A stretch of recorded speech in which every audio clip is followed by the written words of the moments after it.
Hello everyone and welcome back to Wargame Red Dragon and our unit comparison series. We're still with Commonwealth and today we're looking at Shock Infantry, moving on from yesterday's Line Infantry discussion. And yet again we have three options. There are of course three different factions inside this coalition. Canada, we have ANZAC, and of course the UK. So that gives us Gurkhas 90, Commandos 90, and Canadian Airborne. We're starting off looking at Commandos 90 and Canadian Airborne 90 and talking with our expert, Quicksilver, about which one he recommends and why. Alright, so I personally will always recommend Commandos 90. They are one of the best shock infantry in game. I can't remember the reasoning behind it. I believe that it has something to do with the AUG being stat bugged as a carbine, but with rifle range. Oh my goodness. Yeah.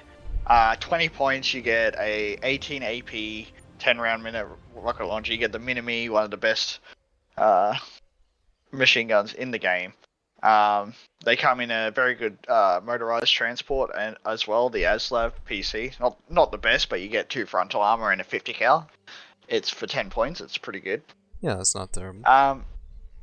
Canadian Airborne are good.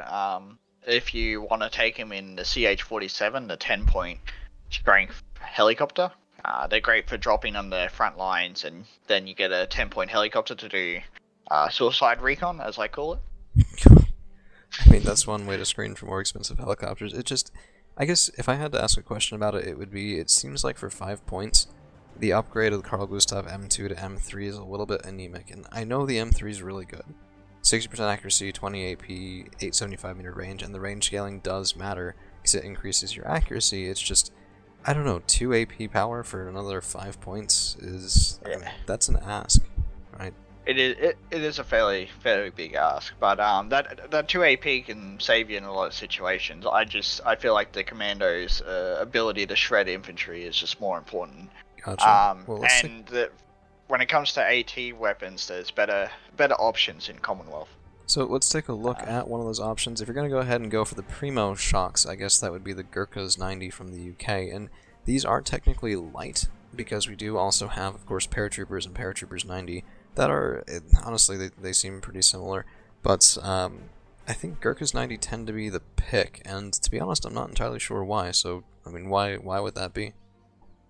So, for 10 points more, you get a absolutely insane rocket launcher. Plus, you get the Mini-Me. Now, you could go with the Paratroopers 90, but they only get the Bren, which is nowhere near as good as the Mini-Me. And it also does look like the Gurkhas 90 are at 15 strength instead of 10, so I mean, you're paying 5 for the strength, you're paying 5 for the Law 80, and I guess you don't get the upgraded range of the Carl Gustav M3, but I mean, 4 AP power, double the rate of fire. It almost seems like the rate of fire is more important here. I should mention these should be strictly used for close range, like defending the borders of towns, in forests, because you have a short range on both your primary and your launcher. Now, talk to me a little bit about the primary, the Sterling. It looks like almost kind of like an SMG. Is that sort of what we're seeing here? Yeah, so it's an IMIL SMG. I don't have the noise value on it. I'm not sure if it's the silence version that the special forces get, but yeah, the SMGs they do great at close range, but they're not very good at long range. These are in terms of infantry fighting. These are like the Finnish Katarjärvi. That's the one. When it comes to like using an SMG and a machine gun, so.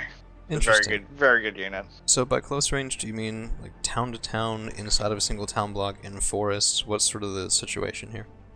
Yeah, so definitely forest fighting, because line of sight is so close. If you have eyesight on the tank with the Gurkhas 90, you can hit it with it in the forest. That's a guarantee. And you're more likely to get in range of that SMG, because sometimes, like out in the open, or even in towns, you will only be engaging with the light machine gun because your Sterling machine gun will be too far.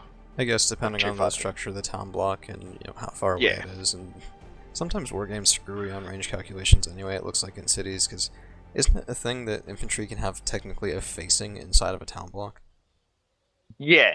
So they can you can have infantries fighting inside the same town block, which is where the CQC tag comes in handy, which both commandos and Gurkhas have on their machine gun.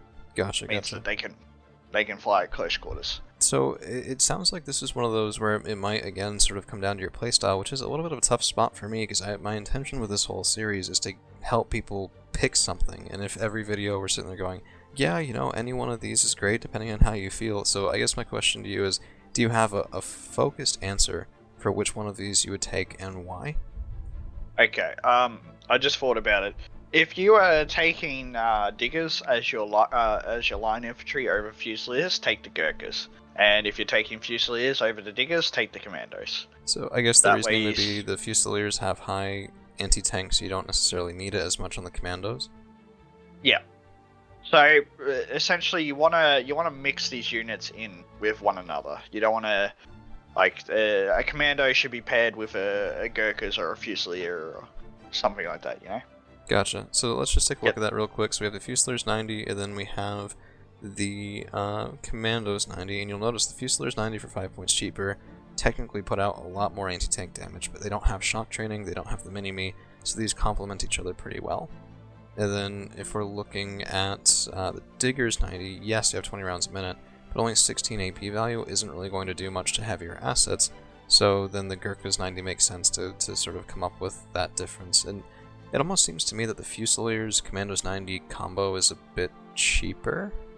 5 points cheaper? Yeah, definitely a bit cheaper, but Gurkhas 90 are 15-man shock, and if how many times have you been in a game where you're trying to bring save your shock infantry and they're down to 1 man? In the Gurkhas case, it'd be down to 6. Yeah, fair enough. I suppose that makes a lot of sense. Well, that's going to be our unit comparison for today. Thank you all for hanging around. We'll have another one for you tomorrow.